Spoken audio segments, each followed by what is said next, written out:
down the Beltline. But it ended up being a crime that these defendants wanted you to forget. Because Thomas Arnold didn't make it more than 1,000 feet from Pure Taqueria that night to his final resting place that was at Beach Circle in Atlanta, Georgia, in Fulton County, right off that Beltline. Now, I'm going to talk to you about some of the evidence I expect you to hear during the course of the trial. You have been provided with notebooks, pencils. If you can't hear something, have trouble hearing the attorneys or the witness, let us know. Because this is what matters. This is what is important. And this is the evidence that will lead you to a guilty verdict. Not another cold case. That's what Demetrius Ross and Brandon Delshawn Williams wanted you to think about the fatal shooting of Thomas Arnold. It was February 25th, 2022. Beach Circle location. Probably walked by it plenty of times. Maybe didn't know that's what it was called. Right down off of North Highland, Elizabeth Street, Bernina. There's a Victory's sandwich shop, Pure Taqueria. But as Mr. Arnold left that night, he was the victim of an unjustified shooting to the head that took his life. You're going to hear a little bit about who Thomas Allen Arnold was, because that can't be forgotten. That's what we need to remember. You're going to hear from Steve Carlin about the night that they enjoyed, meeting up with friends, something that they usually did, about how long they knew each other, their relationship, and the type of person that Tom Arnold was, why he was so beloved by the community. You're going to hear from his longtime friend, Sidney Ward, who is going to say, we were out that night. And you're going to see some footage from inside Hampton and Hudson. Not there anymore, but used to be a staple in Inman Park area. Spending a normal Friday night out. You're going to even hear from Evan Forster, who was a manager at Pure Taqueria at the time, but knew Tom, Steve, Sidney well. This was their normal go-to. Staple of the neighborhood. And you're going to see the receipt. That's the last paperwork tied to Tom Arnold. When he paid the bill, and they split their ways, and he decided to walk home because he had back problems. And sometimes it would help relieve some of that pain when he took a walk. So instead of joining Steve and Sidney as they took a lift, he decided to walk. A normal walk that he normally took. Here you can see from Pure Taqueria to Beach Circle. Maybe a few seconds when we look at the little 3D version of this, but that's how close it is, about 1,050 feet, roughly.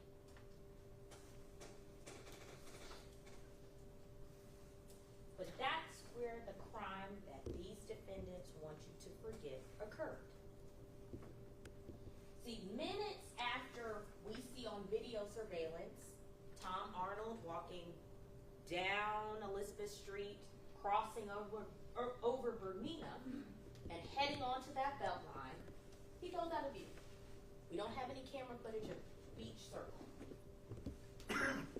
But it's minutes after we see that a different Ring camera in the neighborhood catches a single shot. A booming shot. But there were no police. There was nobody who ran to the scene. This is a Friday night in Inman Park. So you're going to hear from Jacqueline Garner and Whitlock, who were taking a normal jog on Saturday morning right there on the Beltline. And that is when, to the side, they see a gentleman who they can't tell if he's unconscious, if it's from a late Friday night, or if something more sinister has occurred. So you'll hear the 911 call. You'll hear them frantically running about trying to flag down an officer, Officer Kyle King. And you'll see that at that point in time, no one is sure what happened. But he's quickly able to assess that this indeed looks like a homicide. He follows protocol and raises for homicide, and that is where the APD, Atlanta Police Department, response begins that morning. What remembers what they want you to forget? You'll see a lot of video surveillance footage throughout the course of this trial. They serve as breadcrumbs that led to our final destination. See, there's video surveillance, as we discussed, from Hampton and Hudson, showing Mr. Arnold earlier in the night. But at the same time, as he's enjoying that night out with friends, you'll see video surveillance from the street, right around Elizabeth and Bernina where they meet. You'll see a vehicle parked on the side. That vehicle has been parked there all day and into the night. But that evening, 3 individuals who were not the person who parked that car earlier go up to the vehicle, enter the vehicle, get in, get out, get in, go around, pop the trunk, look around, then head out. You'll then follow those individuals up Elizabeth Street to the corner right where Pure Taqueria is. You'll see them head down North Highland Avenue. As they walk past, still those same 3 notable clothing, you see them pass down, heading up North Highland, and then make a little cut. It's a side street, right where North Highland Steel Apartments is located. Additional surveillance footage. You see those 3 individuals who did not visit North Highland Steel at any other point during that day pass by the front door. You'll see one of those individuals try to work his way inside, but once it's unsuccessful, they head back down that street, headed back towards Bernina. We have a back camera. You'll see that footage. That footage then shows those same 3 individuals walking together, notable clothing, as they walk down Bernina, and then instead of heading back to that vehicle where it was, they head onto the Beltline. Instead of going to the beach circle portion of the Beltline, they go closer to the skate park. There is video footage there. You will see those same 3 individuals together, heading up towards the skate park, and then eventually coming back.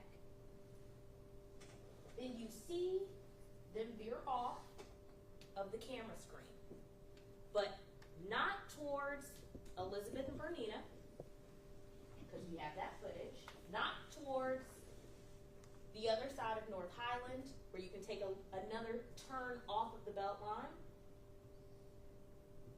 and not anywhere where we can track the individuals that were walking around.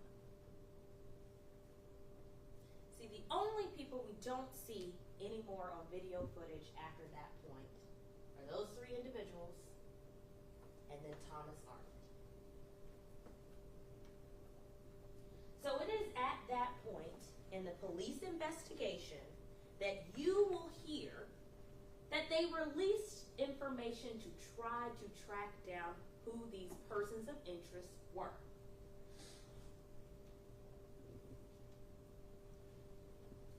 These persons of interest that we see in the vehicle, that we see them walking up towards North Highland, that we see headed towards the skate park on the Beltline, and that we last see headed on the Beltline towards the beach circle.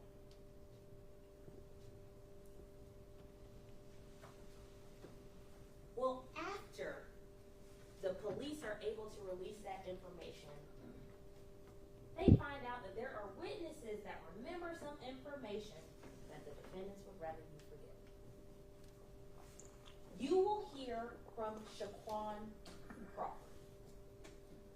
Shaquan Crawford was a friend and associate of Brandon Williams, also known as Kid DeHardy. You'll hear about that. And Demetrius Ross, also called Meat. You'll hear from Shaquan Crawford, and I'll go ahead and prepare you, he is a character. He's going to tell it all. You don't have to like how he tells it. You don't have to like him. But you get to evaluate what motivation would he have to come in and lie. What motivation would he have to come forward at all? Because the police only had a photo and persons of interest. But you will hear from Mr. Crawford that Mr. Brandon Williams did indeed admit to the homicide of Thomas Arnold, using the term dome capped. A very specific term to say dome capped, as you will hear that the police did not release any information about the single shot to the head. And again, not even the two women who found the body knew there was a shot to the head or shot at all. You'll then hear about the actions of Mr. Williams and Mr. Ross after this crime. You'll hear from Talisa Reese. Miss Reese lives up in McIntyre, Georgia. I'm down in McIntyre, Georgia, but about 2 hours away, not down the street. You'll hear from Miss Reese that initially on March 5th of 2022, she goes over to the home of her son's girlfriend, lives right down the road, that being Edna Rivers. But she's surprised when she walks into that home and sees an individual who she identifies as Brandon Williams, comfortable, not saying much, and not explaining why he's in the home that she deems is belonging to her son, Miss Rivers' new boyfriend. You will hear that she says, I don't know what's going on here, but you got to get out. And at that point, she says, where do you want to go? You're going to have to get in this car and get out of here. And she takes him to a different county, drops him off. But again, this is March 5th, 2022. It is then on March 11th, 2022, that Miss Rivers begins receiving messages. In those messages from Mr. Williams is a screenshot of that very APD release with the photo of those individuals and a request for information on those persons of interest. And you'll hear about the nature of that conversation. But most notably is the date, because that was the same day that that APD release was made. You will hear from Mr. Crawford, that's Meat in that photo, Demetrius Ross, that's Brandon Williams in that photo, also known as Kid. You'll hear from Ms. Rivers. Brandon said, that's me and my brother, identifying himself in that photo. But you'll also hear about another individual called Taylor. There were 3 persons of interest in connection with the man found on the Beltline with Mr. Arnold. Now, 2 of those individuals we will prove beyond a reasonable doubt sitting here today. But you'll hear about the investigation on the 3rd. See, not only was there an Atlanta Police Department investigation, they met with witnesses, they talked, they pulled phone records, the surveillance footage. You'll also hear about GBI testing. There were were many items sent to the Georgia Bureau of Investigation, hoping that there could be some DNA, some forensics, some fibers found, but unfortunately, they did not yield positive results. This isn't Law and Order, it's real life. But you'll get to hear from the experts as to why that can occur, how often it may occur, and that the due diligence was done either way. But you'll also hear about an investigation into that third individual taboo. And that initially, that investigation led to an individual called Malik Williams. And you will hear that that initial investigation was not correct.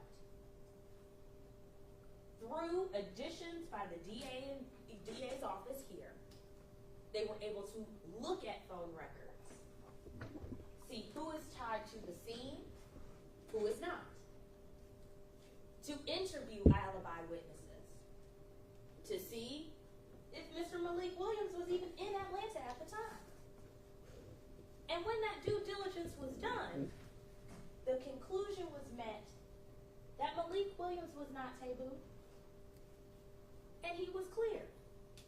Because that's what the process should do. The process is not just to get someone. The process is to get it right. And this is a case where you get to see that they got it right.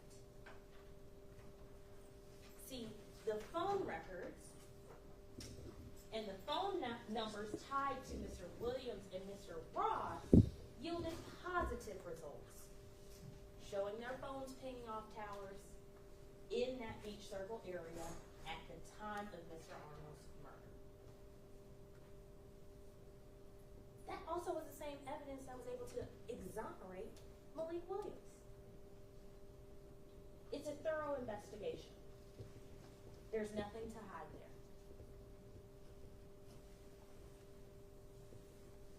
But you'll also hear evidence about these two defendants and how they remember that crime that they want you to forget. See, there are text messages that you'll be able to see between Brandon Williams and Shaquan Crawford, sending that photograph from the news article, asking for a place so he can get out of Dodge, reaching out to Miss Rivers out in McIntyre. 911 got to come pick up the phone. You want to see me go back for life? You'll see messages between Mr. Williams and Mr. Ross pulled from Mr. Ross's phone, in which there is a reference on March 11th to another cold case. Just another cold case. The same phone that produced a photo of Mr. Arnold that was in the search history, as well as that same news release.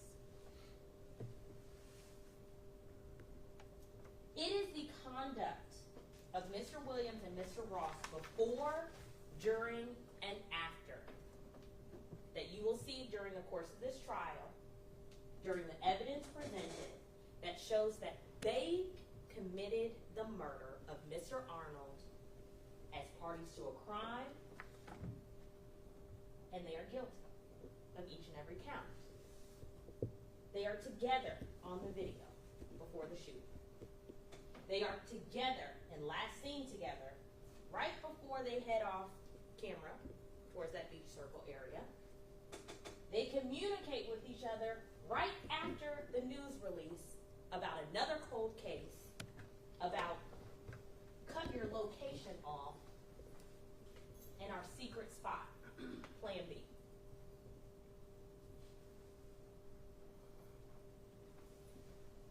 The facts to remember are that this should have been a walk to remember.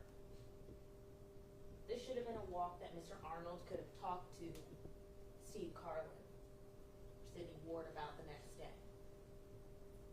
But it ended up being a crime that Fulton County can never forget. There was absolutely no justification for this shooting. You will hear that this is over an attempted robbery of a man who didn't have anything to give. But you can't leave any witnesses. That's the motive. That's what was told to Mr. Crawford. There is no excuse for Mr. Williams' conduct or Mr. Ross's conduct. There is no justification. And this is a homicide, and this is a murder. I'm asking that after you review all of the evidence, holding the state to its verdict, that you find beyond a reasonable doubt at the conclusion of this trial that both defendants are guilty. Thank you.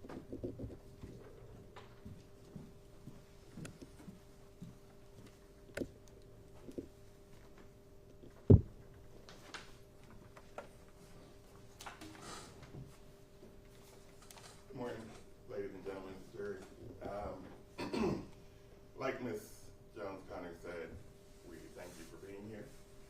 My name is Michael Norman, and along with Charlotte Carter, we represent Brandon Williams in this case. Now, the state has told you a lot of information.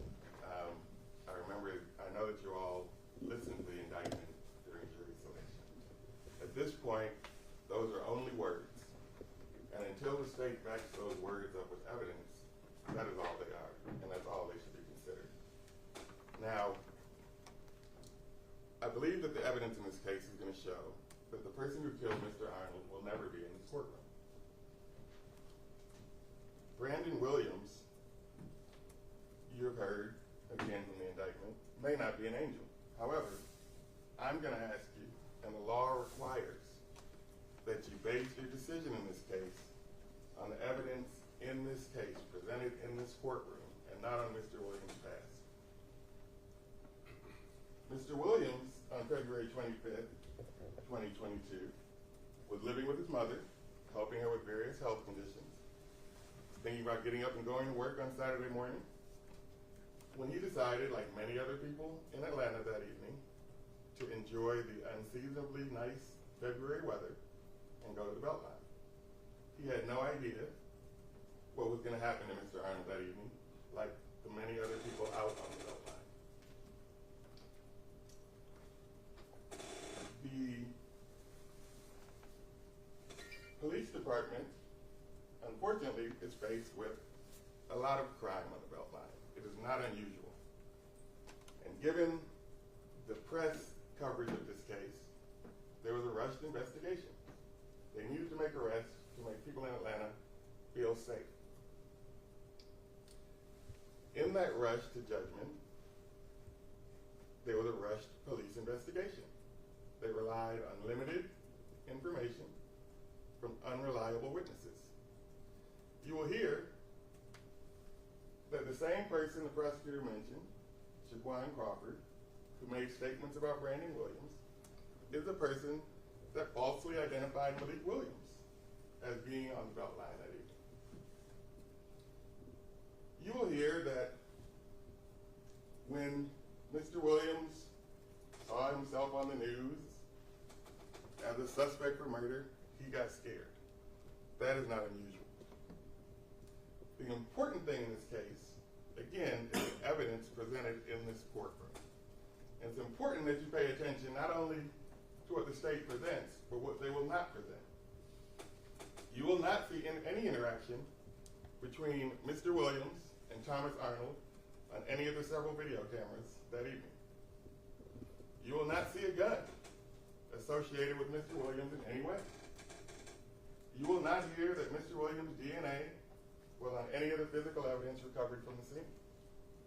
You will not hear that any clothing was recovered from Brandon Williams that had a drop of Mr. Arnold's blood on it. You will not hear that any fingerprints are related to Mr. Williams. You will not hear from any eyewitness to this shooting. You will see that there were several other people out on the Beltline that evening, again, enjoying the weather that February. Now, you're going to hear a lot more from the state than you will hear from me. I think you saw that in jury selection, and you'll see that today. The reason for that is because the state has the only burden in this case. Mr. Williams sits here presumed innocent. He does not have to prove or disprove any fact in this case. And I want to repeat that. Randy Williams does not have to prove or disprove anything in this case. This case is strictly based on what the prosecutor can prove. Now, they are not going to be able to reach the high burden of proof beyond a reasonable doubt in this case because the killer won't be in this courtroom. And so once you have heard all of the evidence or lack of evidence presented by the prosecutor and you looked at the investigation, I'm going to ask that you come back and return the only reasonable verdict in this case of not guilty.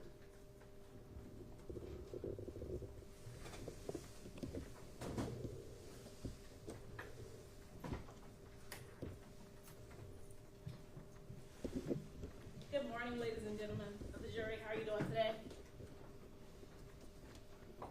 Now, my opening is going to be short, to the point.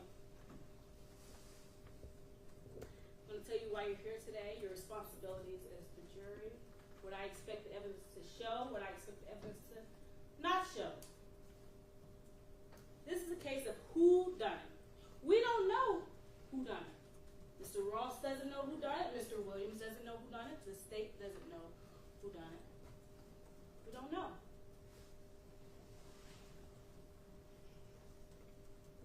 Now, many of you mentioned that you watch a lot of crime TV shows, you read a lot of criminal books, and you enjoy the investigations, you enjoy the mystery, the not knowing. Could be this person, could be that person, but ultimately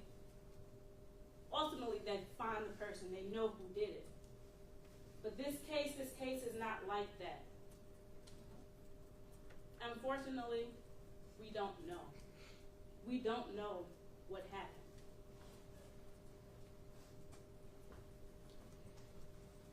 And I want to thank you all for being here today. I'm not envious of any of you. You have a great burden. You have to listen to this evidence. You have to make your decisions based on a great weight. But as Mr. Ross sits here today, he is cloaked in the presumption of innocence. As he sits here today, he is innocent. In the state, they're going to be shooting these daggers at Mr. Ross. They're going to try to penetrate that cloak. I don't expect that the evidence will be able to show that he committed any of these offenses because he doesn't know. He wasn't there. And you all carry that great burden. You all are going to have to listen to all of the evidence to determine what happened.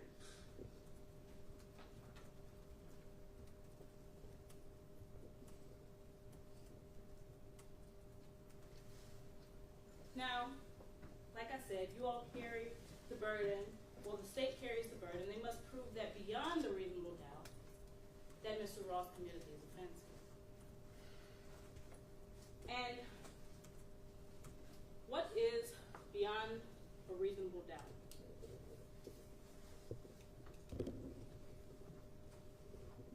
A reasonable doubt is just what it says it is. Is it a doubt of a fair-minded, impartial juror who is honestly seeking the truth? It's a doubt based on common sense and reason. And after considering all of the facts and the circumstances of this case, if you find that your minds are wavering, if you find that your minds are unsettled, if you find that your minds are unsatisfied, then that is a doubt of the law. And I expect that to be the case at the end of this trial. You'll be unsatisfied. Your minds, they will be wavering. After you hear the evidence, after you use your common sense, you seek the truth, you'll realize at the end that unlike those murder mysteries that you watch, those books that you read, you won't have that clear resolution at the end. You won't know who done it. why we're here on February the 25th, 2022. Mr. Thomas Arnold, he's a fine, upstanding citizen. He lost his life. And myself, along with Mr. Ross, and I'm sure with everyone else, we send our condolences to the family, to his friends. And while it may be easy to try to point the finger at someone, we just don't know who to point that finger at. Now, I expect the evidence to show that there were 3 gentlemen on the Beltline. There were 2 gentlemen and 1 gentleman. He was kind of walking around not knowing what's going on. And whatever they were doing on that Beltline that day, maybe it looked like they were up to no good. But that's not why we're here today. We're here today because the state holds the burden of proving what happened to Mr. Thomas Arnold.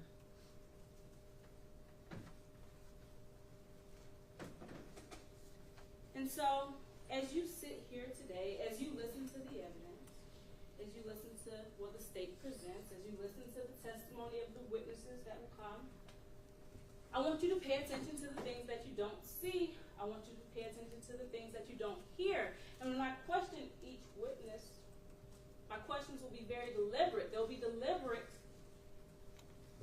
on the things that you don't see. They'll be deliberate on the things that you don't hear. Because Mr. Ross is innocent. He doesn't know what happened. The state doesn't know what happened.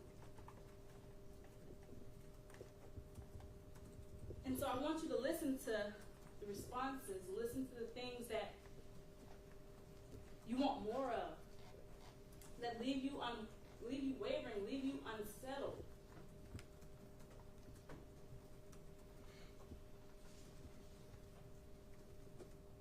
And that burden that the state has, that burden to prove that beyond a reasonable doubt, that's the highest burden of our justice system.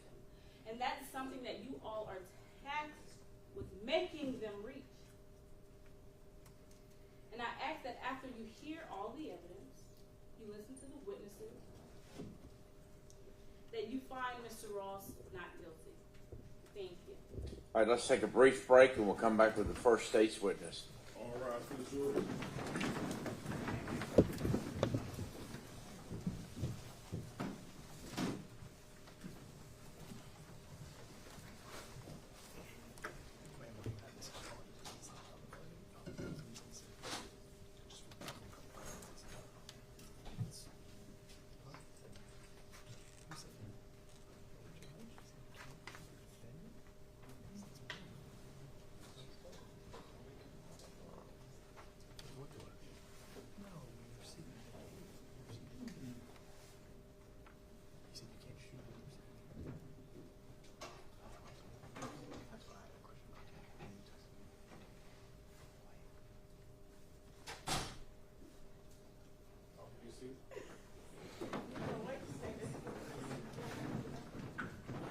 Recording stopped.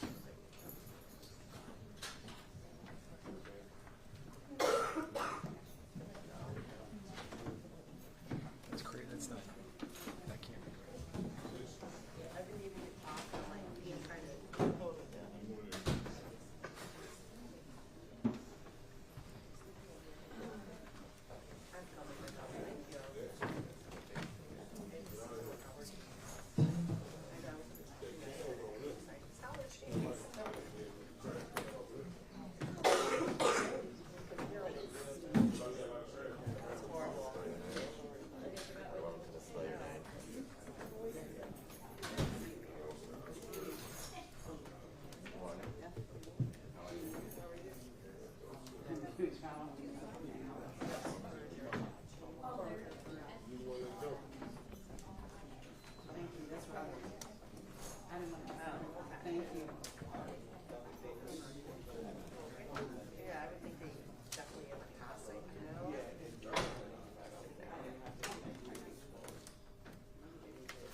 Just let them want to come because That's why. they're sitting. Yes. You can check. That's what I thought it was, but I just didn't want to piss people off. I didn't want to be pissed. Yeah. Too early. I just didn't want to. Oh, no. He just said he didn't want them coming out of the, That's why I figured. coming out of the thing. Usually the check. Yeah, he didn't want that. He didn't want that door, the whole door thing. Yeah, but you're good. Y'all okay? Yes. You need a chair, you good? Okay. For now. Maybe after a little bit, I don't know. Let me grab you one. How about that? Let me fine. grab you one Yeah, now that's fine. from the conference room.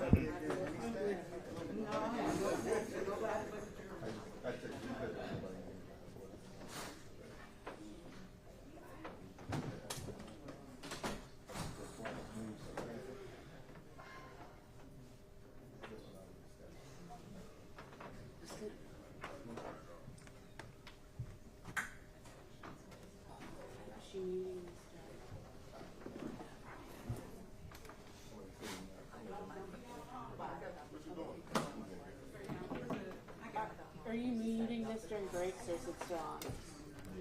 Do what? Is it muted during break? Everything is muted. Okay. When you see the red thing on the podium, you see the podium. Oh, okay. I got you. Thank you. Okay.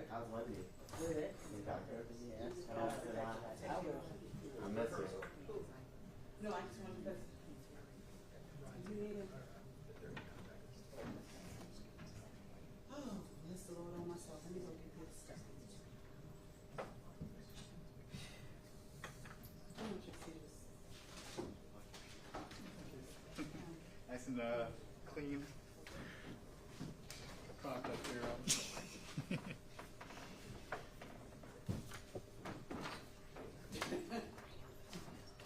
That's what you wear.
Please be seated. Please remain standing. Please administer the oath.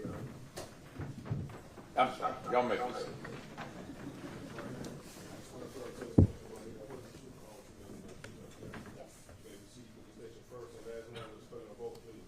Jacqueline Garner, You may have a seat. JACQUELINEGARNER.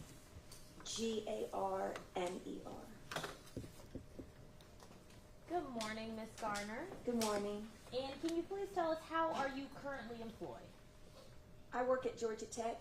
I teach finance at Georgia Tech Scheller College of Business. And are you familiar with the Inman Park neighborhood? Yes. And are you familiar with the beach circle and skate park area of the Beltline? Yes. And how are you familiar with that area? So I'm in a running group, and we regularly run on Saturdays. We meet at the Carter Center, and we have routes that we run from there, and that's why I'm familiar with that area. Understood. Now, I want to turn your attention to a particular Saturday morning, the morning of February 25th, 2022. Did you meet with that run club that day? So actually, the run club meets at 6:30 normally on Saturday mornings, and my friend Rachel and I had a long week at Tech, just teaching and exams, so we decided to meet on our own at 7:30 instead of with the group. So my friend Rachel and I met at 7:30 at the normal spot, but the group had already left. They left at 6:30, and we left at 7:30. The normal spot being the Carter Center? Yes, ma'am. Okay. Yes. And what happened after you and Rachel met up? So we stretched for a bit, and then the route that we took that day, we crossed over Freedom Parkway, and we were on the Freedom Park Trail, and that trail continues for a while, but we took a connector off of the Freedom Park Trail. I believe it's called the Freedom Park Beltline Connector, and it's a little sidewalk that runs somewhat parallel to Highland, and that takes you straight to the Beltline. And that day when we got off on the connector, the little sidewalk, we encountered, is that what you want me to tell you? We encountered a deceased body. Now, at the time when you saw the body, did you know that they were deceased? It was pretty obvious. Yeah. And describe to me what you saw. So that part of that connector, that sidewalk it's sort of downhill at that point. It's going downhill. So it was very easy to see. So the gentleman's body was right near the sidewalk. It wasn't like he was way off. He was right there. And, he was lying there, but it wasn't like his body wasn't perfectly straight, but one of his hands was purple, or bluish purple, and there was a wound on his forehead, and there was blood on his trousers. That's what we immediately saw. And he wasn't moving, and so we assumed he was deceased. What did you do at that point? So Rachel pulled out her cell phone and got on 911, and I said to Rachel, I'm going to just see if I find a police officer. So I kept running down the connector, that little sidewalk, which is very close to a street called Bernina, and I believe it's Elizabeth. And Elizabeth is perpendicular to Highland. And there was a police officer near the intersection of Bernina and Elizabeth, right off the sidewalk. And I just started, sort of screaming, is maybe not quite the right word, but saying loudly, "Officer, officer," because his windows were rolled up. And I wanted him to get his attention. And I went and got the officer and told him what had happened, and he came to where the body was. And so that officer you encountered, it was a police car with an officer inside? Yes. Okay. Yes, it was a police car with his windows up, and that's why I was kind of yelling, for lack of a better word, to get his attention. Yes. And did the police officer get out of the car? Yes, he did. Okay. In addition to that, a young man who lived nearby heard me, and I think he thought I might have needed help. He was living in one of the apartments, and he came down and he identified himself as a nurse, because I think when he heard me screaming, quote unquote, he might have thought I needed aid.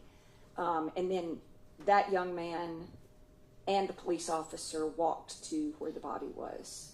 And I think Rachel was still on the phone with 911 because they were trying to get, they knew then that we had a police officer, but I suppose they were trying to also get ambulance and fire and other personnel there. Now, from where you were with the police officer in the vehicle, could you see the man, the deceased body from there? I don't recall. It was very close. I mean, it's very possible I could have. I didn't look back because you would have had to have, that would have been sort of behind me. I don't know if that was visible exactly from the police car or not. I'm not sure. Yep. And did you walk back to the scene with the police officer? I did. Okay. Yes. And did you provide any information to that police officer? I don't think I think he started, doing his, for lack of a better word, investigation. I don't know what the actual term is. He got the man's phone out and the man's wallet out. I don't recall him asking me my name. I do recall later another police officer coming, and I don't remember that police officer's name, but another police officer actually got Rachel and my name and number and that sort of thing. I don't believe the original officer asked me my name. I know the second police officer did. Understood. Yes. And did you know that individual who was lying deceased? No. No. Now, after you spoke to the officers, flagged that officer down, took him over to the scene, and then provided your information to another officer, did you do anything further that dealt with this case? Not that dealt with this case. We were released, for lack of a better word. We asked if they needed any other information from us, and then we ran our normal route, and then we went back, and of course, because of where we parked at the Carter Center, we passed the scene again. And by that time, this was probably an hour and a half later, there was police tape and plainclothes personnel, and I did see somebody with a medical bag. I assumed it was the coroner, although we did not talk to them, and we walked past them, maybe ran past them, and went back to our car. Understood. Thank you. I don't have any further questions. Thank you. Good morning. Good morning. You may have answered this. About what time did you happen upon Mr. Arnold? I would say it was about 7:45 in the morning. We met at 7:30. I just know the times that we meet. We usually, if we don't meet at 6:30, we meet at 7:30 usually. So we met at 7:30. We probably did some stretches. And so I'm guessing by the time, that's at most a quarter to 0.3 miles from the car, it was probably 7:45, roughly. And you said it was pretty obvious that he was deceased. How close did you get to Mr. Arnold? I mean, within a few feet, because that's how close he was to the path. So did you kind of walk in the circle of the beach circle? I mean, I know we probably stood there while we were deciding, who's going to do what, Rachel calling the police and so forth. I mean, I'm sure I stood right, because that circle that you're referring to is right by the sidewalk. I don't remember how far into the circle I walked. I do recall walking out of the circle because an older couple was coming down the pathway and they seemed a little scared, and we said something to them and they walked away. I think they didn't continue on their walk that direction. So I don't recall how close I got. I mean, I was there in the circle, but Okay. yes. And how far did you have to run to flag down the police officer? Probably a tenth of a mile, 0.2 of a mile, something like that. Again, I don't recall. I don't know how far that is, but I mean, I literally was running. I continued on what's called the connector, and there's a little part of the sidewalk that goes to Bernina, and I ran along that sidewalk that goes to Bernina, and that's where I saw the police officer. It wasn't far. Okay. And Yeah. so how many minutes do you think it took A minute, A minute. maybe 2 minutes at the most.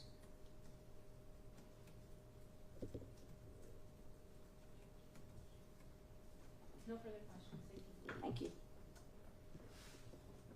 Thank you. Good morning. How are you doing? Good morning.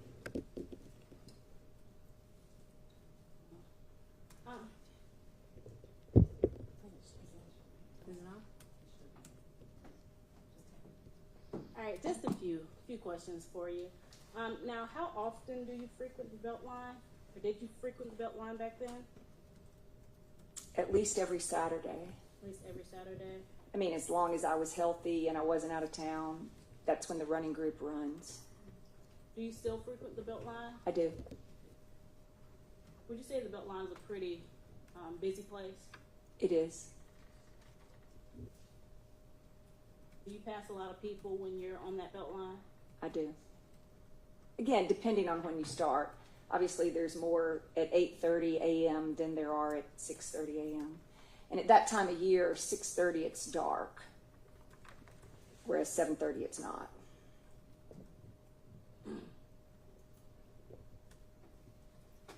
I don't have any other questions. Thank you. Thank you. May this witness be excused? Yes, Your Honor. Thank you. You're excused. Please call your next witness. Your Honor, the state calls Rachel Whitlark.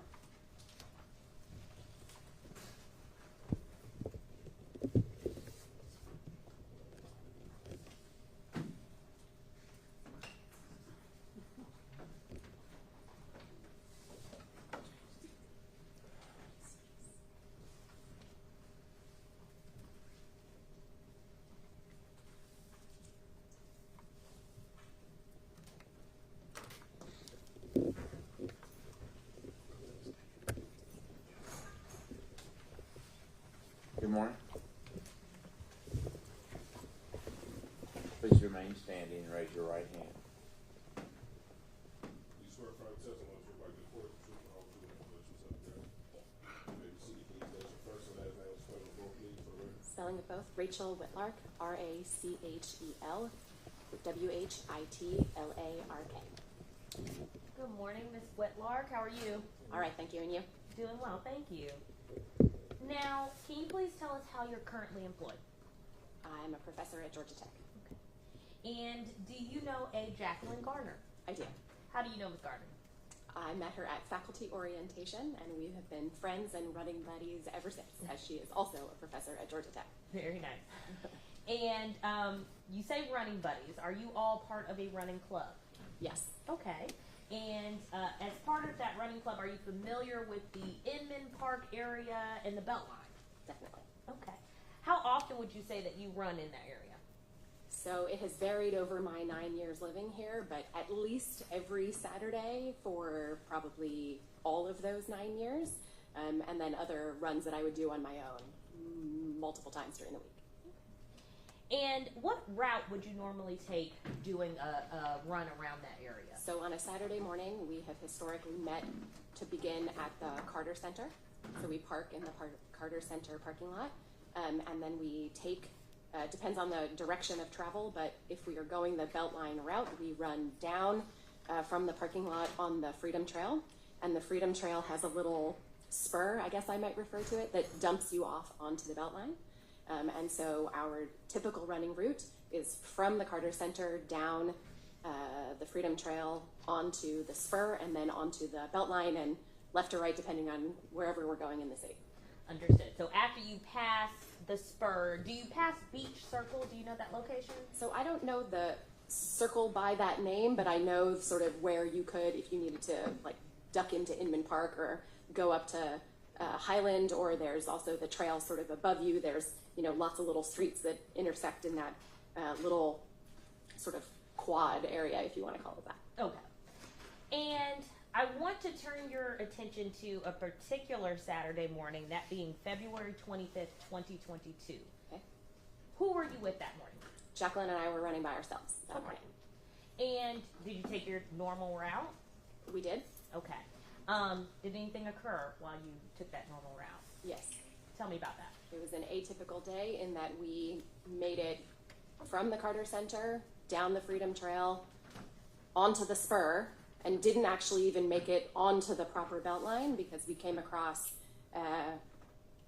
a body, seemingly unconscious or someone laying in the sort of open paved but surrounded by grassy knoll area. And if you're on your running trail, is that person that you see, whether unconscious or whatever, were they close to where you were?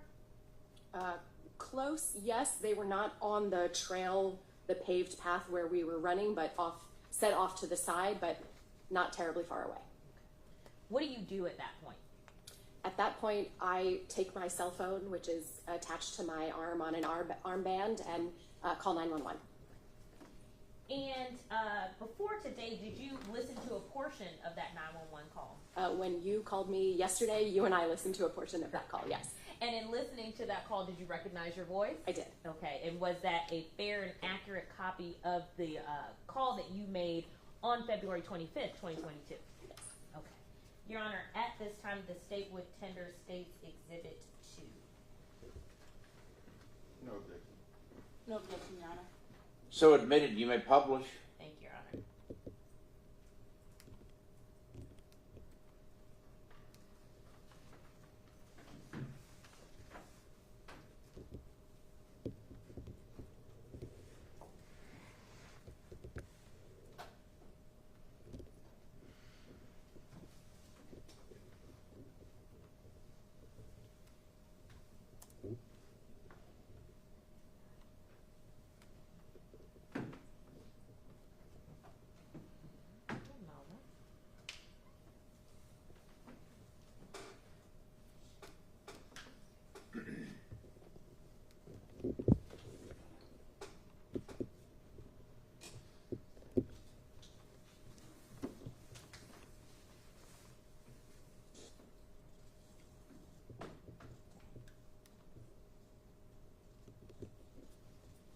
I can't tell. I'm on the Freedom Trail for. I apologize. I'll start that back from 0 seconds. Atlanta 911 operator 790. What's the address of your emergency? Yeah, hi, there's a person who looks to be either comatose or dead or something. I can't tell. I'm on the Freedom Trail spur that runs into the Beltline right off of Minden Park. There's a police officer, I think. No, it's just a traffic light. You said the Freedom Trail. How far are you from the beach circle?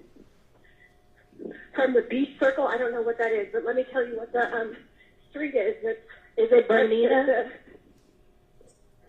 Yes, I am. Is it Bernina and Elizabeth? It is Bernina and what is the intersection here? It looks like it's ma'am. Bernina and Elizabeth? Okay.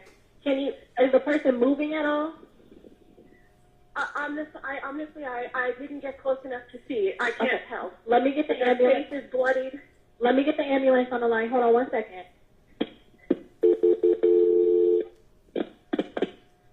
And you said it's on Freedom Park Trail? Yes. Off the edge. Okay, it's Atlanta. Street. Okay, it's Atlanta. It's going to be Bernina Avenue Northeast and Elizabeth Street Northeast. Yes, we're flagging down a police officer. Okay. They're going to be on Where you're calling from? Grady. It's going to be on Freedom Park Trail. Those are the cross streets, but it's on the trail. Okay. Go ahead. All right. What's the phone number you're calling from in case we need to call you back?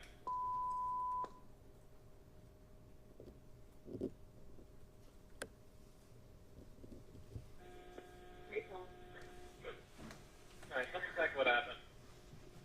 So I'm running with my friends. We just left the Carter Center, like the proper Carter Center, and we run down from the Carter Center onto the Freedom Trail, and we get on the Beltline, the east side Beltline, and we're running down the little connected spur, and there's a little sort of garden area off to the side, you know, sort of in the woodsy area, and we just encountered this person who is sprawled out on their back with a bloody face, and we called you. And my friend has just flagged an officer who is here with us. Alright, so you got an officer there with you? Okay, I'm going to get as much information as I can, okay? Okay, of course. I'm walking up with the officer as we speak. Okay. Alright. Are you with that person now? With the officer, or I'm walking in that direction, yes. Okay. How old was that person? My estimate is about approximately 50s, a white male. Okay. But his face is bloody, so I can't tell. And frankly, I'm not that close, but I'm getting there. Okay. And was he awake? Doesn't appear to be. The police officer is approaching. He looks blue, so I'm going to guess no.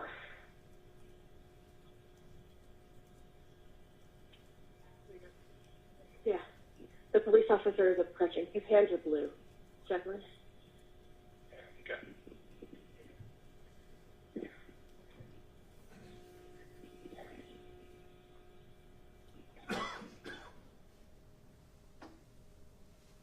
Ma'am, can you let the officer know that you do have Grady on the line so he can update us?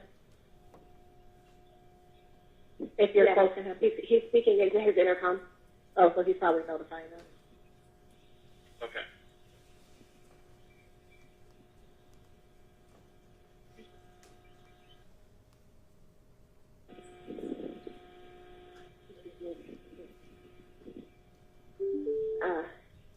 Yeah, I don't want to interrupt the police officer. He's talking through his intercom. Okay. Okay, from what you can see, ma'am, does the male appear to be breathing? Like, is his chest moving at all like he's breathing? No, no, Okay. no, ma'am. It does not appear that he is. Okay. Okay. He is not responding to the officer. Okay. Were weapons involved or mentioned? I can't tell. I'm just observing that his face is bloodied and his jeans appear to have blood on the leg. That's as far as I can see. I understand. Is there any serious bleeding? I'm sorry? Is there serious bleeding? No, I wouldn't describe it as serious bleeding. I would just say his face appears to have been involved in some sort of an altercation, and there's blood on the jean leg, but the police officer has found the wallet, and there is no response. If I can make that call as a civilian. Are you able to tell me that if there's an APD officer? Atlanta officer? Is it an Atlanta officer? It's in a police department office here, right? Yeah. It is, okay. Okay. He's And talking we through are the sending, chain. Sorry? Okay, I was just saying that we're sending paramedics to help now. Stay on until exactly what to do next. I'm sorry, I can't hear you. Could you say that again? We are organizing help now to get him taken care of. Stay in line, and I'll tell you exactly what to do next, okay? Okay, I'm wonderful. I'm going to speak with the other operator real quick. Okay. Elena, what's your operator? I'm 7909. Okay. And were you able to verify if APD is on scene? Yeah, we have a unit there. It's another unit en route. I can see it. Okay, so unit on scene, another unit en route? Right, and fire has already been started.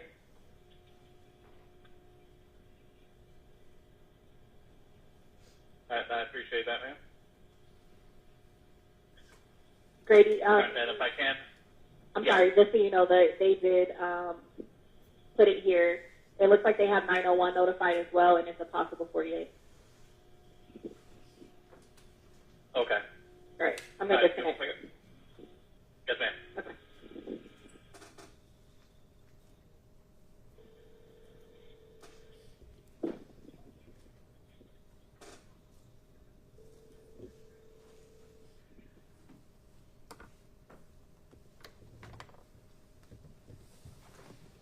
And Miss Whitlark, was that your voice that you heard on that call? Yes. Okay. And in the beginning of that call, it sounds like we hear you running or moving from one location to another. Can you kind of just walk us through what was happening at that point? Sure. So where I had stopped, or where we had stopped, sort of proximate to the location of the body, was a good couple yards away from sort of the end of the street and from where the street signs are. You know, it was probably 30 yards or something like that. So as you heard, as I was discussing with the operator asking me about the street intersections, I had to get physically close enough to find the street locations and see. I know Elizabeth, but Benina is not a street name that stays in my mind, so I had to go and confirm those locations. And then Jacqueline had run, you know, to flag down the police officer, so I had sort of followed her as I was on the phone, and then eventually made my way back up to the original location. So I was traversing that distance over the course of the call. Understood. And we hear that you are, you know, walking the 911 operator over what you've seen, and that there's an officer there as well as you've described. Did you provide your information to any Atlanta police officers on the scene as well? Yes. Subsequently to that initial officer that Jacqueline was able to flag down, other officers joined and eventually took our contact information and took, you know, we conversed with them and they took our information. And after you had spoken to those officers, of course, made the 911 call, were you involved in any way with this case any further? So we continued on. Eventually, once you know the officers had said they didn't need any more information from us, you and I have conversed, I shall say, over the years, but in other ways, no. Thank you. I don't have any further questions. Thank you. Thank you. When you happened upon Mr. Arnold and you found him to be unconscious and you called 911, how close did you get to Mr. Arnold? Closer than when I was standing or where we were running on the Beltline, but you know, I didn't get close enough to be able to touch anything that had gone on, or you know, so I kept, to my mind, a respectable distance to be able to see, you know, to be able to answer the operator's questions, but you know, so moved from the trail closer, but not on top of. Okay. And from the time you initially made the 911 call and flagged down the officer, how long did it take for additional officers to show up? I would measure it in minutes. About how long? I'm hazarding a guess here, but I would say maybe a dozen minutes, something like that. Okay. 10, 15 minutes? Less than that? Probably not less, but maybe could have been a few more. And during that time, how many people had walked by in that area? Did you notice people walking by, coming down the hill or going up? So there had been, I recall having passed another couple who had been walking that morning, and at a certain point, a neighbor who had heard Jacqueline flagging down the officer walked toward the scene, but otherwise I remember no one else until the rest of the officers and the medical team arrived. Okay. No further questions. Thank you. Good morning. Good morning. How you doing? How many people would you say are in your running group? In the running group? Ooh. Frankly, I'm not part of the membership team, so I don't have access to those numbers. And based on the number of people who show up on any given weekend, my extrapolation would be maybe somewhere on the order of 30, but I can't really tell you who's an active participant because it comes and goes. It's the nature of a running group. It's not, you know, hard and fast membership kind of thing. But typically, I guess, when you do meet up in those mornings with the running group, you'd say it's an average of about 30 people? No. That's the full membership group in terms of the who shows up on any given Saturday. You know, somewhere between 6 and 12 would be my guess. But the morning in question, Jacqueline and I had not gone with the rest of the group. She and I were running ourselves. And you said you passed by some other people on the Beltline. Now, typically when you're on the Beltline, do you notice that it can be busy? As the day progresses on a Saturday, absolutely it can be busy. But given how early this was, it's not the typical crowd you associate with the Beltline. But as the day goes on, it picks up and more people come onto the Beltline. Sure. Is that right? All right, I don't have any other questions. Thank you. May this witness be excused? Yes, Judge. You may be excused. Thank you. Thank you. Next witness, please. The state calls Quentin Pike.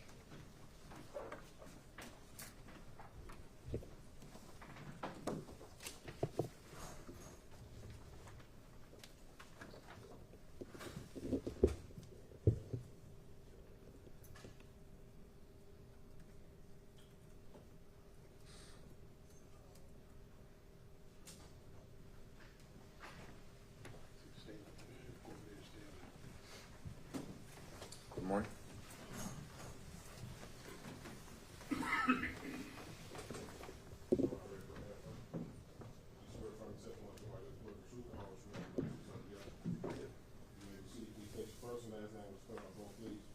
Spelling bell? Yes, sir. Quentin Pike, Quinton, Pike, Pike.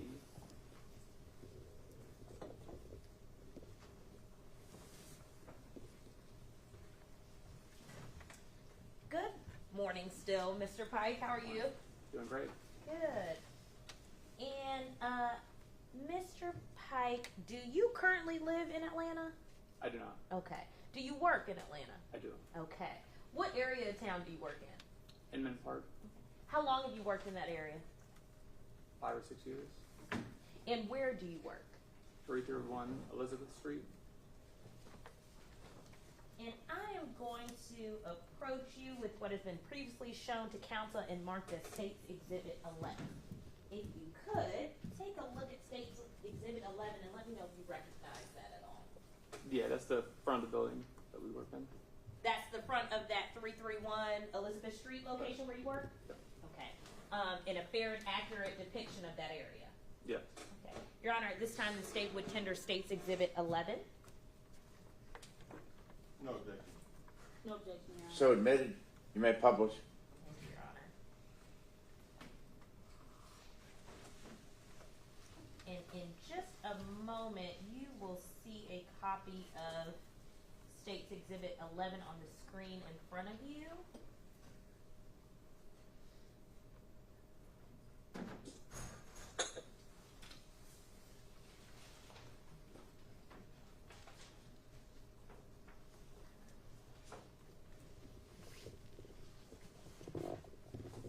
Okay. And do you have State's Exhibit 11 on that screen? Yes, I do. Okay. Now I believe there is a touch screen feature.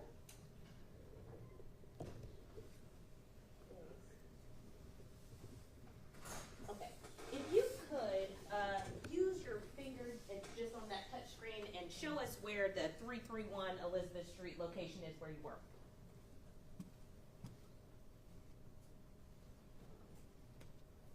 Thank you so much. And that location, do you have any surveillance footage or video that is captured of that? We do. Okay.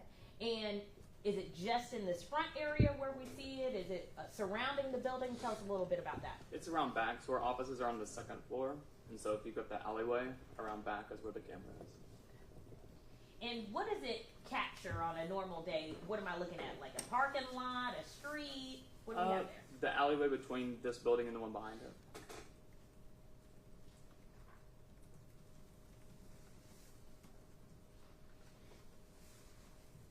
Now, I want to turn your attention to a few years back in 2022, specifically in February, early March. Now, during that time, did the police come to your place of business in regards to an investigation? I believe they did. Okay. And during their investigation, was there some video footage provided that was covered by your business? Yes, there was.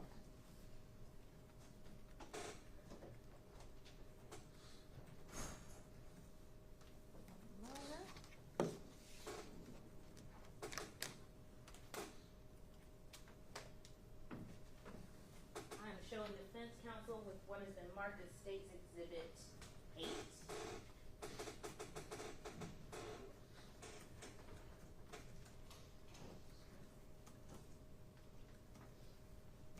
And I'm going to approach you with what has been marked as State's Exhibit 8.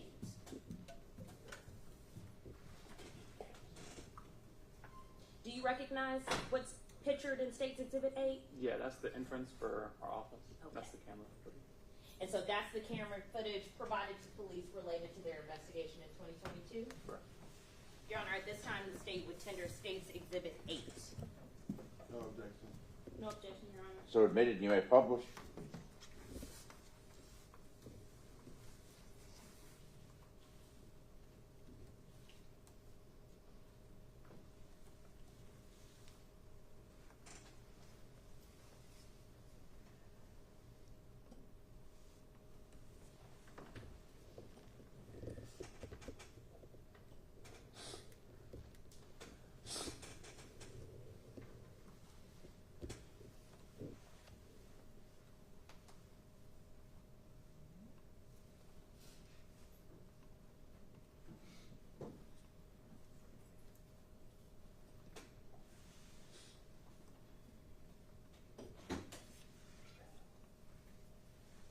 One moment. It wouldn't be a Thursday morning if there weren't some technical difficulty.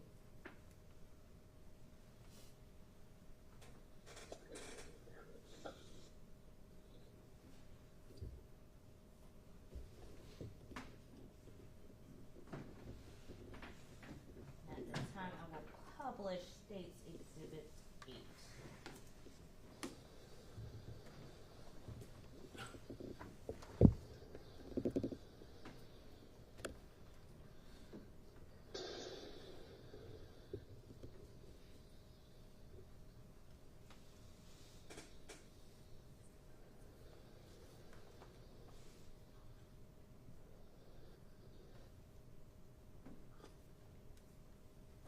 Now, State's Exhibit 8, with that sound that we hear attached to it as well, would that have been the same condition you would have given it over to the police in? Yes. With the video and the sound attached? Correct. And were you present at work? I know it's dark out, but were you present at work during the time of that footage? I was not. Okay. And other than providing that footage to the police department, did you have any other involvement in the case at all? No. Okay. Thank you so much, Mr. Pike. I don't have any further questions. Hi, how are you? Doing great. The video we just saw, is there any timestamp listed on that video? No, I believe I included it in the email. Okay. Do you know how the time is set on that device? In TP. It's synced with the National Time service. Okay. It's a Nest camera, so that it connects to the internet, syncs time. All right, and what documentation did you provide showing what time that video is from? I don't know if maybe a screenshot. If not, I just stated exactly the timestamps when that footage was. All right, and the sound we heard, excuse me, and the sound we heard on that camera, you're not aware of what that sound is? It sounded like a gunshot to me, but I don't know for sure. Okay. No further questions.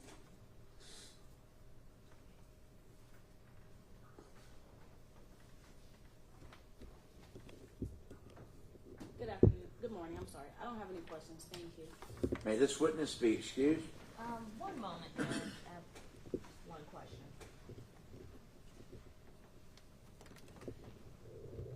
Just bear with me for one moment.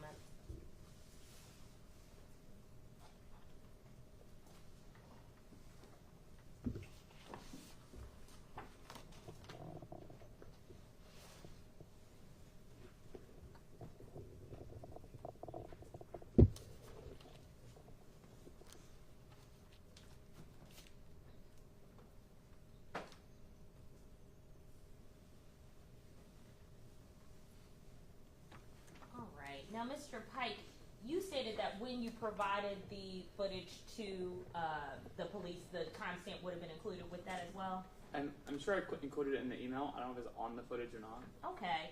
I was trying to work around a technical difficulty, so I used a different player, but I'm going to show State's Exhibit 8, same video, different player, and it should come up on the screen in front of you.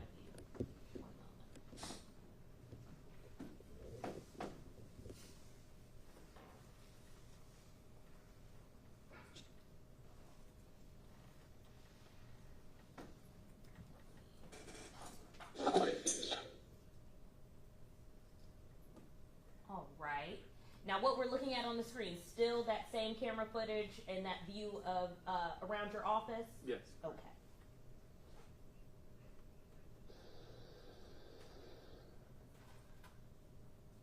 And I'm going to pause. Can you read out what you see at the bottom? 10:27, 42 seconds p.m. February 25th, 2022. Okay. And would that have been the timestamp associated with the video footage provided? I believe so.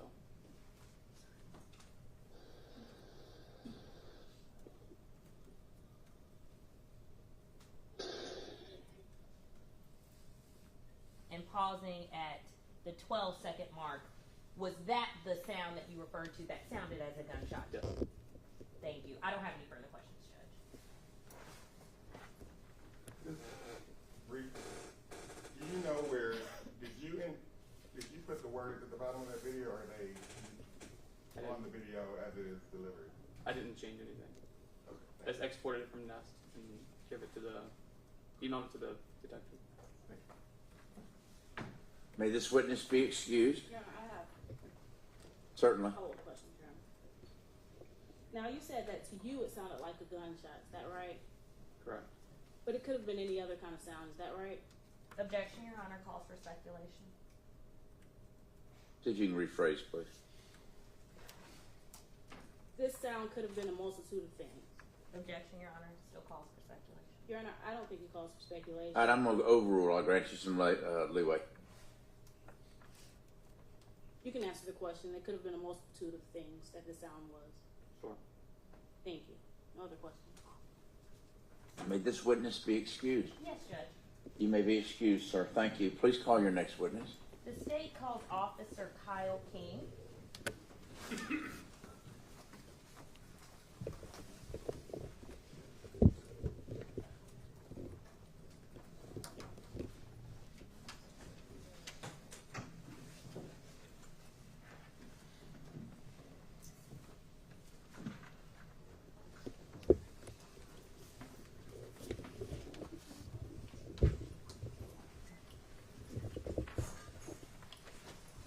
Good morning, officer.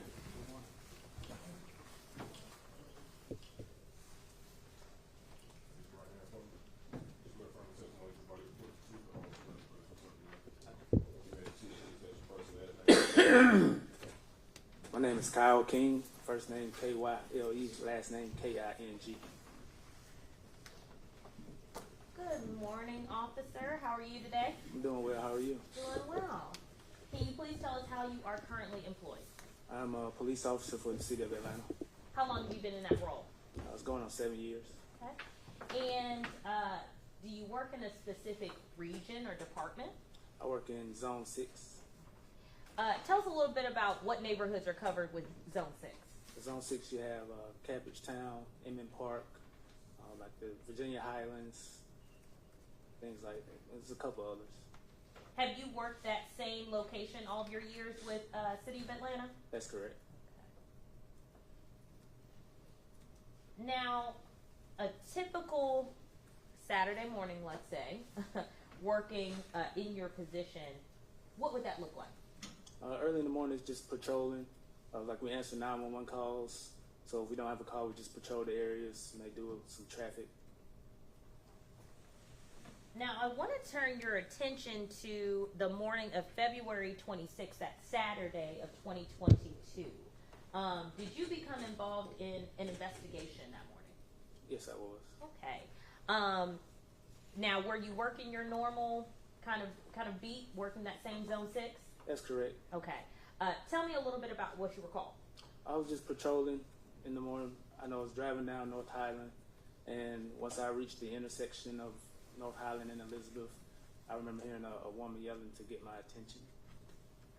And did you see the woman? After I was looking for her, I saw her running towards my vehicle. Okay. What happened at that point?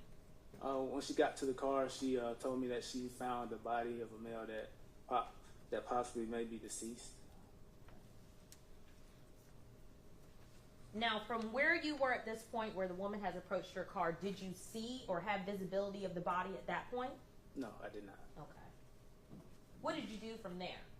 I drove down to the end of the intersection where that Elizabeth meets Bernina, and that's where I parked my vehicle. Because from there you have to walk, and that's when her and somebody else, they walked me to the body. Now, in order to walk from that intersection of Elizabeth and Bernina to where the body was found, what area did you walk to get there? It's part of Freedom. It's a Freedom Trail and the Beltline. It's all in that same area, and then there's like a circular. I don't even know how you describe it. It's like a little circular part off of the trail, and that's where the body was. Is that the beach circle location? I don't know about that name. And that circular location, is it paved and straight the same way the rest of the Beltline is, or does it look different in some way? The circle itself, it has like I would say maybe it had like rubble, but it's different from the Beltline. But the outside, it has like a grassy on the outside, and it has like large stones around the circle. Now, once you made your way from Elizabeth and Bernina across the Beltline to that location where the body was, what did you do from there? I looked at the body on the face. It was blood on the face. The male was not conscious, breathing, or alert. And then I got on my radio and alerted radio of what I was observed. Now, are you familiar with what is called a CAD report or incident detail report? I am. And just generally, can you tell us what that is? It's basically from like dispatch. They put notes and timestamps and different units of the call and the notes that they hear from the radio.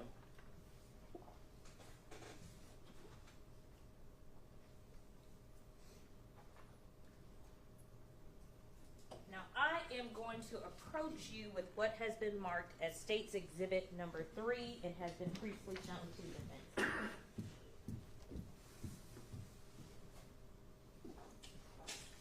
If you could please take a look at State's Exhibit 3 and let me know if you recognize that. Yes, I do. What do you recognize it as? It's the CAD report from the incident. This incident that you came across on the morning of February 26, 2022? Yes, that's correct. Your Honor, at this time, the State would tender State's Exhibit 3. No objection. No objection, Your Honor. So admitted, you may publish. Thank you, Your Honor.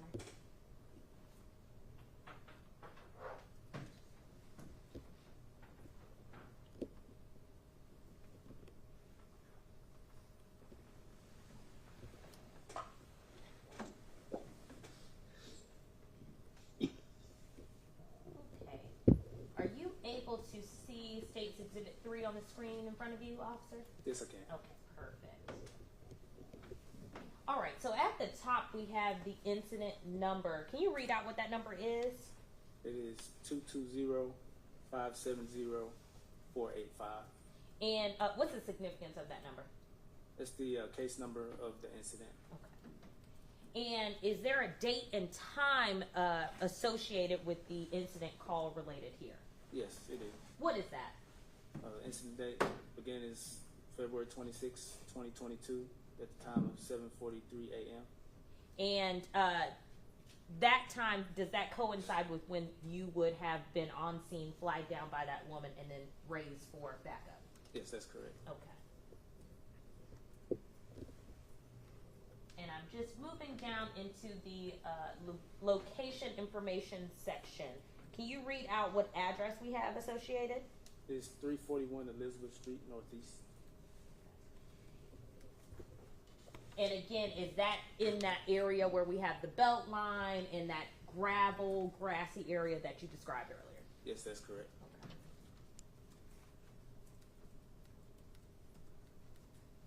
And I am just moving down to page 3. In the incident comments, the first comment we have here, can you read that out, what we have? It says on the Beltline,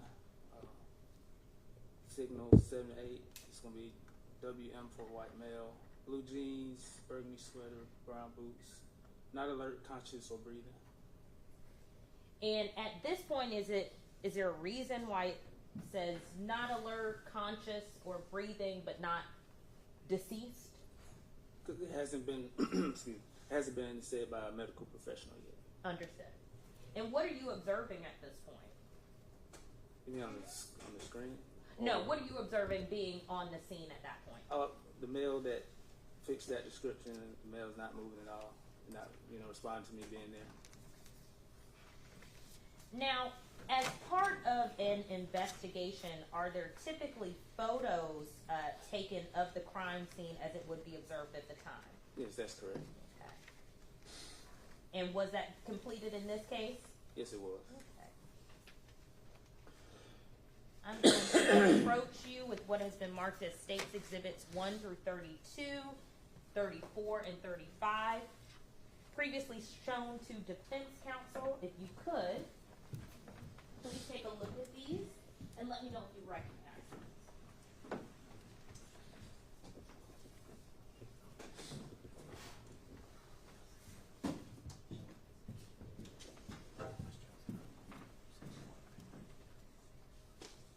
Oh, I apologize. It's 13 through 32. I misspoke.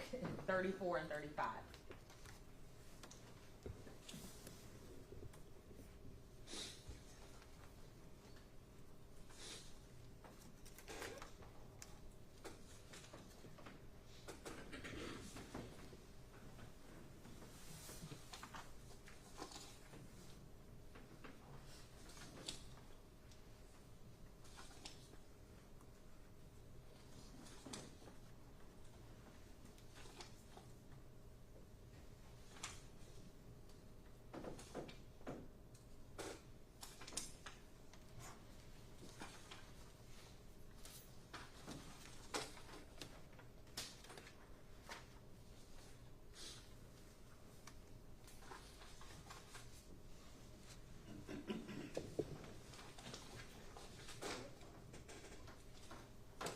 Yes, everything is correct.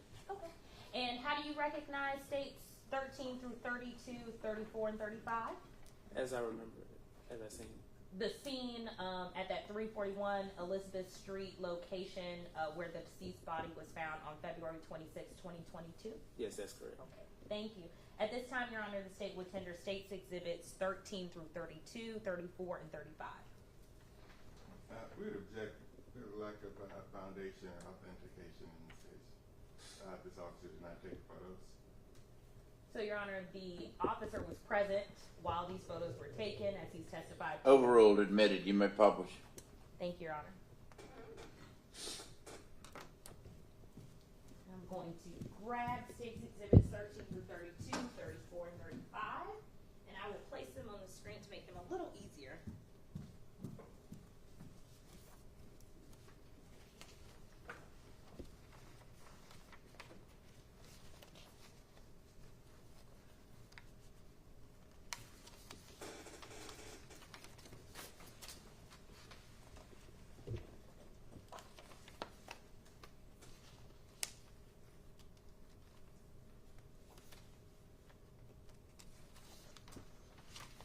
And Your Honor, I'm going to join Mr. Norman on that objection that he has.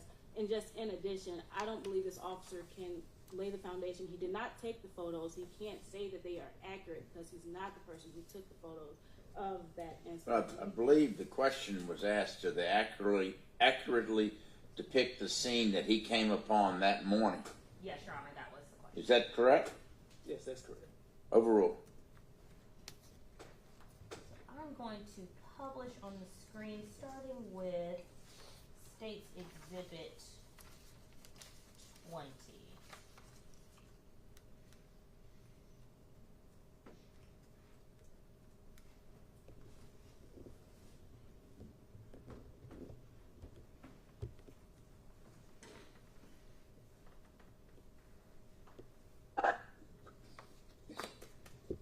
Now, State's Exhibit 20 that we have here, where are we standing if we're taking this? If we're taking it, you're at the intersection with John Elizabeth Street.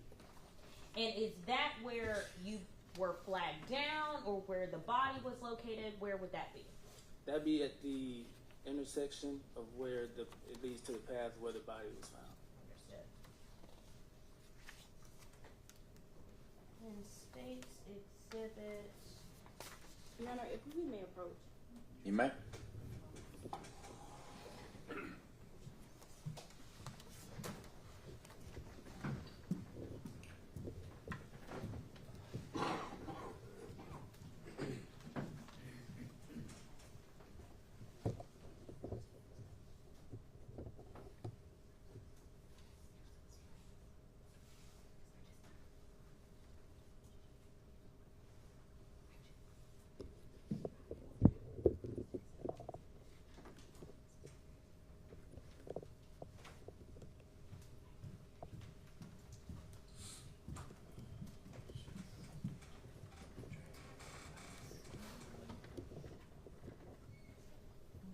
Just 1 second, officer.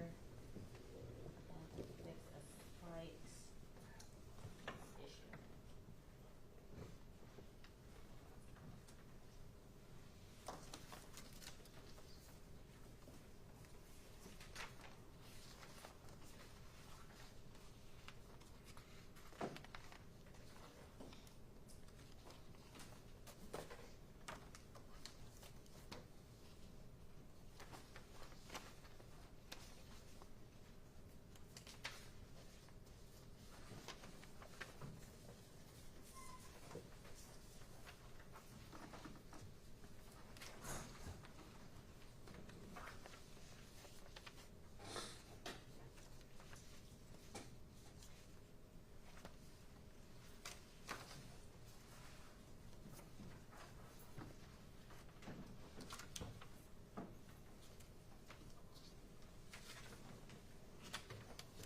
Now, State's Exhibit 27 will be located on that screen. Can you see that on the screen in front of you? Yes, I can. Okay. And what do we have here in State's Exhibit 27? That'd be the ID of the victim. Okay. And this ID was found on the victim's person? That's correct. Okay.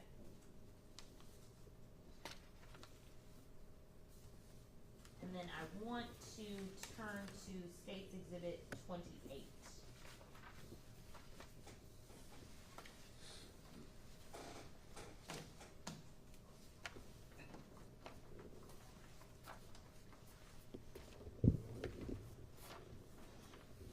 State's Exhibit 28, what are we looking at here? That'd be a magazine or an empty shell case from a round from a handgun. And this shell casing, would it have been present at the time where you came upon the body and your investigation had begun? Yes, that's correct. Okay.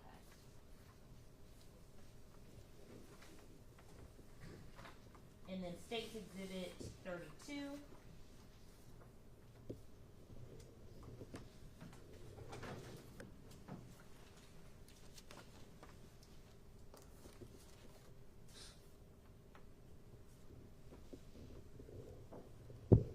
State's Exhibit 32, what do we have here? It'd be the wallet of the victim. Okay. And we see different items pictured here, both inside and outside of the wallet. Would those all have been present on the scene at the time that you happened upon the body? Yes, that's correct. Okay.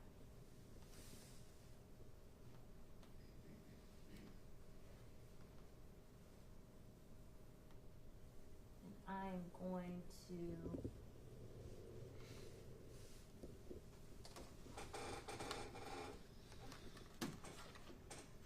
show defense counsel State's Exhibit 33.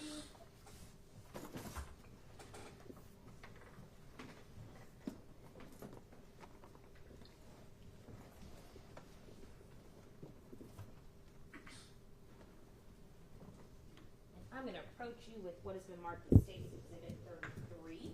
Take a look and let me know if you recognize this. Yes, I do. Okay. And how do you recognize it? It's the bottom of the victim. You could just speak up for the record so I can hear you. So that was the body of the victim.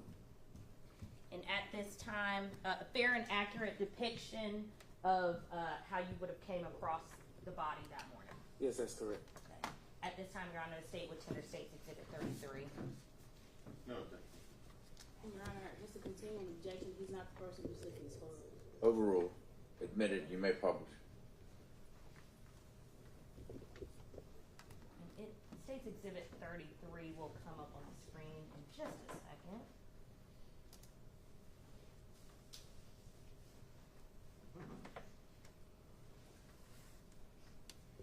Now, State's Exhibit 33, as we're looking at it, is this that area you were describing with, I believe you called it rubble and grass on the outside? Yes, that's correct. Okay. And the position, as we see the deceased laying here, is that how you came across the body that morning? Yes, that's correct. Okay. Now, would once you got on scene, would you have had anybody coming in and coming up to the body or moving or manipulating anything in any way? That'd be the crime scene technician and the medical examiner.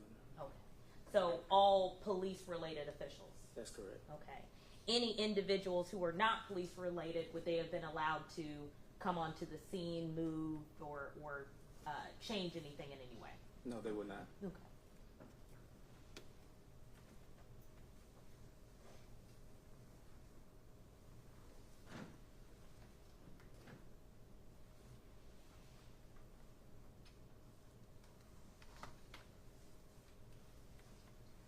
One moment.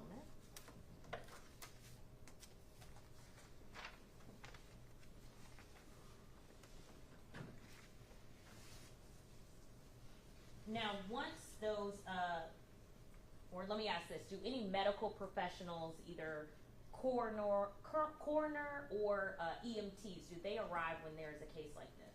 Yes, they do. Okay, and did that happen in this case? Yes, it did. Okay, and once they are there, is the body moved or manipulated in any way? The EMTs, if it's what they deem as an obvious death, they don't manipulate anything. And what about the coroner? They maneuver it from when they need to take pictures or just to examine the body for any. I say if they need to examine for any other trauma, they may manipulate and move the body.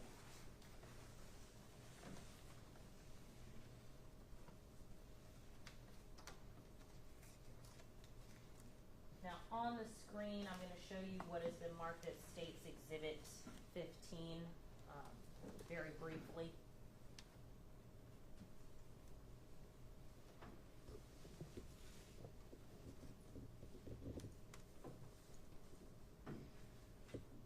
Now here with State's Exhibit 15,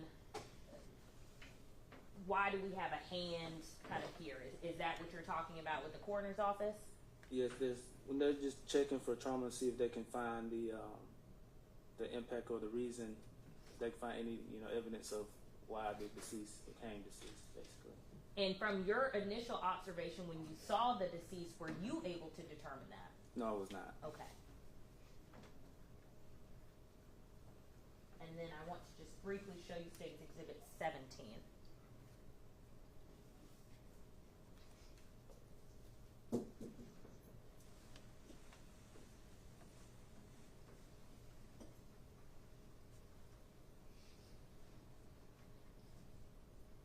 State's Exhibit 17, we similarly here see a pair of hands, and what's happening here? As they examined the body, that's when they found this impact mark of some sort. Basically, they were just examining to see if they can find the cause of death.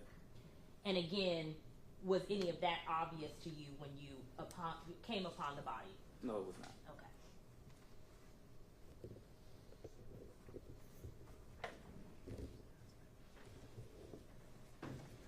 Now, this location where the body was located, that kind of gravel, grassy area, what county are we in at that point? Fulton County. Okay. Are we still in Fulton County with where your patrol car was? That's correct, yes. Okay.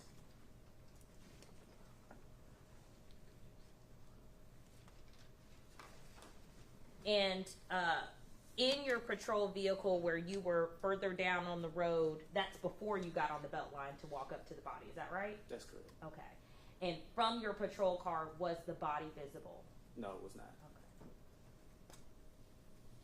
And roughly how long of a walk, if you can put a number on it, was it from your vehicle at Elizabeth and Bernina to where the body was located? I would say approximately like a minute.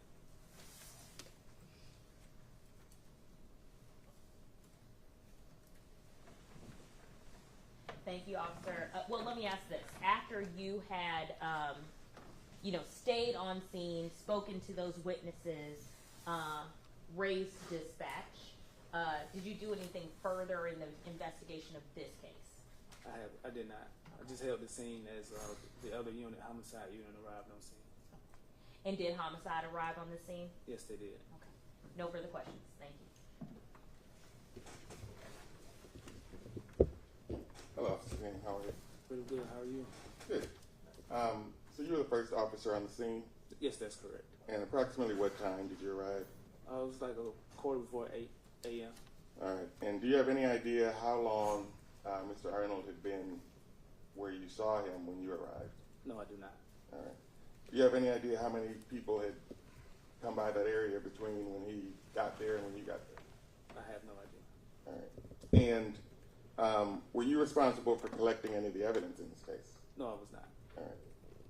Now, when you came upon the body, you went into Mr. Arnold's back pocket and removed his wallet, correct? That's correct.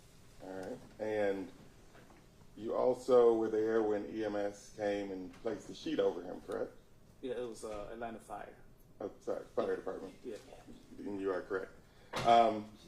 And so, when we talked earlier about manipulating the body, you had already been in his pocket to remove the wallet. Correct. And EMS had placed a sheet over him. Correct. And then another officer comes while you're at the scene and asks to see the body, correct? I had other officers come, but I don't recall if somebody asked to see the body. If you saw your body cam, would that refresh your recollection? It would. All right.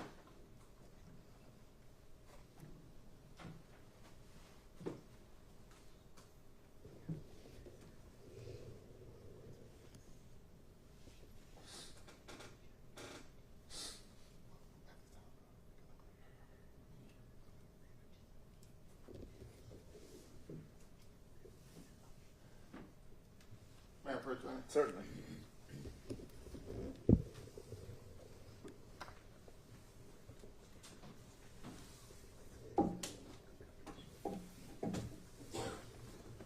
So, do you recognize what I have handed to you? Yes, I do. And what do you recognize it as? Body cam footage from the body cam that I was wearing. All right. And does it appear to be unmanipulated and accurate? Yes.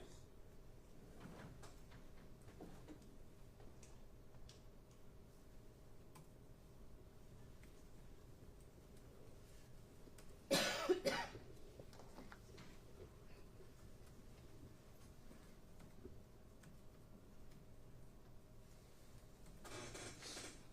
I looked to the right location. How about this?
Now the sound is off.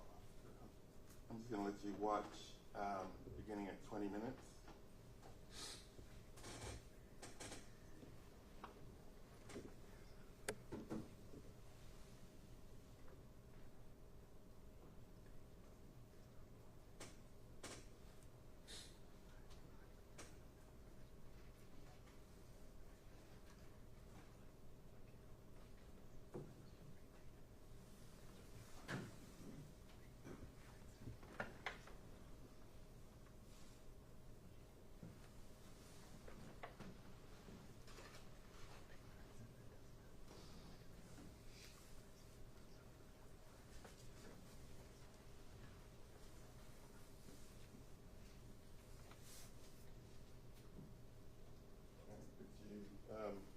I just showed you? Yes, I do. All right. Your Honor, I would ask to admit what I have marked as Defense Exhibit 1, a portion of Officer King's body cam. I'm gonna object. I don't think there's a basis for admitting it. It was used to refresh his recollection. All right, at this point, now that you have seen the video, do you recall another officer arriving on the scene? Yes, I do. And did that officer ask to look at Mr. Arnold's body? Yes. And did you, in response to that, go over to the body and remove the sheet or lift the sheet up? Yes. All right. And then at some point after you moved that sheet, in that instance, you made a call to one of your superiors, correct? I don't recall. All right. Again, would your body cam refresh your recollection? It will. All right. Let me just get the headphones because for this portion, I will need you to hear it.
Sorry to disconnect from Zoom.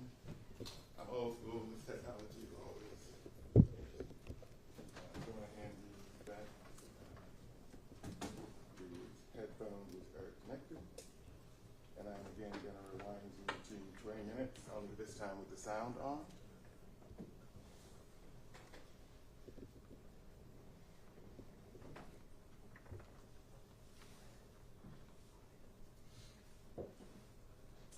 I'm actually starts at 1934 because that's where my fingers.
yet.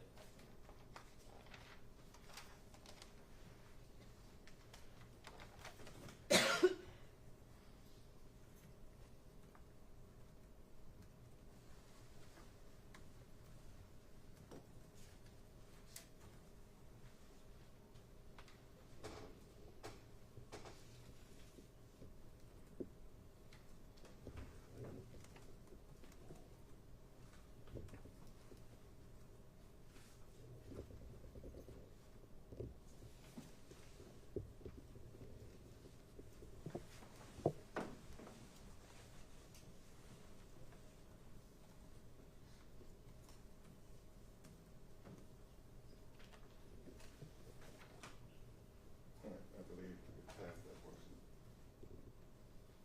Use a phone call? No, radio. Oh, I thought you meant phone call. Oh, no, I'm sorry. Absolutely. So did that help refresh your recollection? Yes. All right. And so,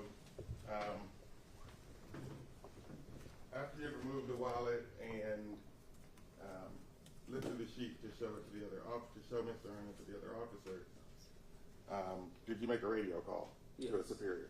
Yes, that was the general investigator. Okay. And at that point, again, you just, with the video, did you move the sheet again? Yes. All right. And when you made that radio call, your superior officer told you not to touch the body, correct? Correct. But you had already touched the body as at EMS? I removed the wallet. Okay. And I would like to offer a map that was a non-specific exhibit. You guys have any problems?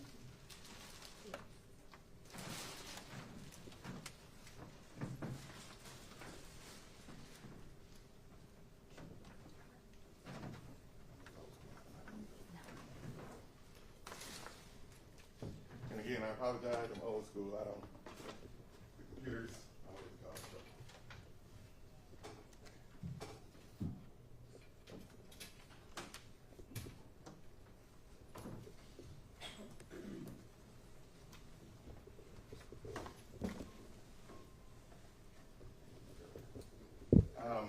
Do you recognize that Google map photo? Yes. And does that encompass the area of Beach Circle where Mr. Arnold's body was found? Yes, it does. All right. I'm just going to hand you a marker. And although it is, I believe, marked on here, can you indicate where you came across, where you were parked when the woman approached you requesting assistance, if you can? This would be North Highland. And this is where I drove down. And then my vehicle was parked at this intersection here. And then this is the area of the beach circle, said beach circle. Can you indicate where you were parked with an X? And then the green circle, I guess toward the top is Beach Circle, correct? Yeah, in this area here. All right. And did you go anywhere else other than between your vehicle and the Beach Circle? No. And while you were on the scene, there were still people trying to use the Beltline area, correct? That's correct. And you had to send some people away, even though they saw the yellow tape? That's correct. They attempted to go under it? That's correct. All right. Did you inform, were you there when CSI arrived, or the crime scene investigators? Yes, I was. Did you inform them that you had had any contact with the body? I don't recall if I know I told on the radio call, told him that his wallet was in his back pocket. Okay. And in fact, before CSI got there, you had then removed the sheet completely, right? Right. All right. And that was shown in one of the defense exhibits, the sheet. You then laid it down within Beach Circle? Right, correct. All right. While you were there, aside from the officer you showed the body to when you lifted up the sheet, how many other officers came to Beach Circle, as you recall, before the crime scene investigators did? Outside of me and the other two officers, I don't remember any other officers as far as the beat officers in Zone 6. I know it was us three, the crime scene, and the investigators that came out. Okay, so there was, including you, there were 2 other officers who were in the beach circle scene before crime scene investigators arrived, That's correct. as well as the EMS personnel. That's correct. Okay, thank you. I don't have any questions. Thank you. May this witness be excused. Just a few questions, Okay. Judge. Now, Officer King, we heard a lot of manipulation that you did of a sheet. For the body itself, were you manipulating or moving the body? No, I did not. Okay. And then I'm going to approach you after showing defense counsel what's been marked as State Exhibit 36.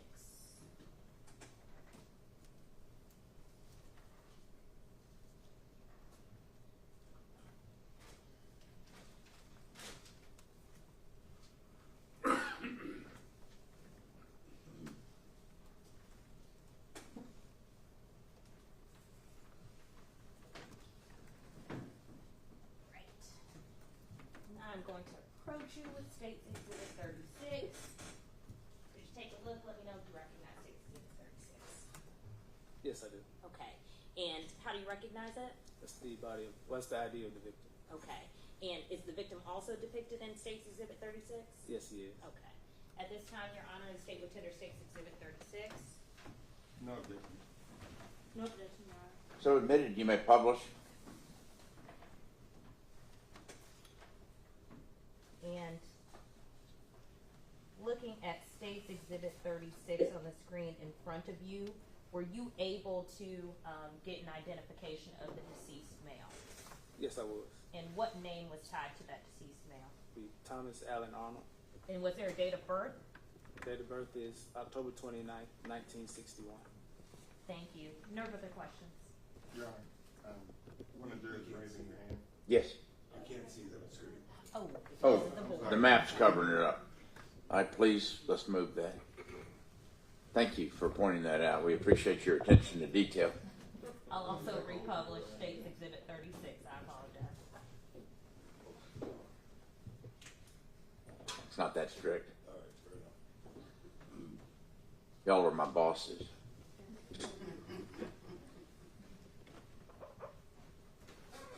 And with State Exhibit 36 coming up on the screen in front of you, officer, is this where you received that name of Thomas Allen Arnold and the date of birth of 10/29/1961? Yes, that's correct. Okay. No further questions. May this witness be excused. Yes, Your Honor. All right, let's break for lunch and come back at 1:45. Thank you. All right, for the jury.